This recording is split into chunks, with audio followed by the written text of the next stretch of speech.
అక్షరాభ్యాసం.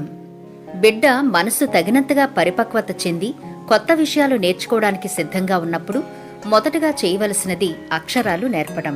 ఈ సంస్కారాన్నే అక్షరారంభమని, అక్షర లేఖనమని, విద్యారంభమని అంటారు. సాధారణంగా ఈ సంస్కారాన్ని 5వ ఏట చేస్తారు. విశ్వామిత్రుడు దీన్ని 7వ ఏట వరకు పొడిగించాడు. కానీ కొందరు స్మృతికర్తలు చోడాకరణం అయిన వెంటనే చేయాలని నిర్దేశించారు. అక్షరాభ్యాసం ఎప్పుడు చేయాలి అంటే శిశువునకు 5వ సంవత్సరంలో అక్షరాభ్యాసం చేయాలి. ఉత్తరాయణము అనగా మాఘము, పాల్గొనము, చైత్రము, వైశాఖము, జ్యేష్ఠ్యము అక్షరాభ్యాసం చేయడానికి మంచి నెలలు. సూర్యుడు కుంభరాశిలో ఉన్నప్పుడు చేయకూడదు. శుక్లపక్షం మంచిది. కృష్ణపక్షము, అమావాస్య, దాని యందు 3 తిథులు అనగా కృష్ణపక్ష ద్వాదశి, త్రయోదశి, చతుర్దశులు మరియు కృష్ణపక్ష పాడ్యమి మంచివి కావు.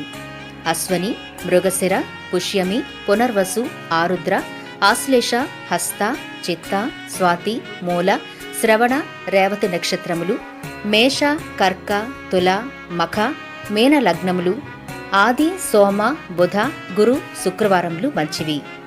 అనధ్యాయరహితమైన అష్టమ శుద్ధి కలిగి ఉండవలెను. అక్షరాభ్యాసం విధానం. అక్షరాభ్యాసం చేయు బాబు లేక పాప చేత ముందుగా విఘ్నేశ్వరుని, లక్ష్మీనారాయణులను, సరస్వతిని, భూదేవిని, తన కులదేవతలను, గురువుని, బ్రాహ్మణులని పూజించి నమస్కరించి వారందరికీ 3 సార్లు ప్రదక్షిణం చేయించాలి. తూర్పు ముఖంగా శిశువును కూర్చుండబెట్టి ముందుగా ఓంకారం వ్రాయించాలి. ఆ తర్వాత అక్షరాలు వ్రాయించాలి. తర్వాత గురువునకు నమస్కారం పెట్టించాలి. అక్షరాభ్యాసానికి అనుకూలమైన పర్వదినాలు. పర్వదినాలు అక్షరాభ్యాసానికి అనువైనవి.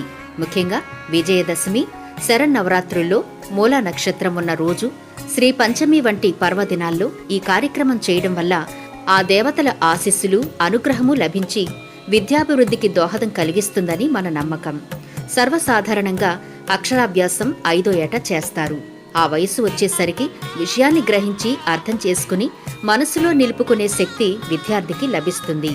ఈ కాలంలో దేశకాల పరిస్థితులను బట్టి 3వ ఏటనే అక్షరాభ్యాసం చేస్తున్నారు.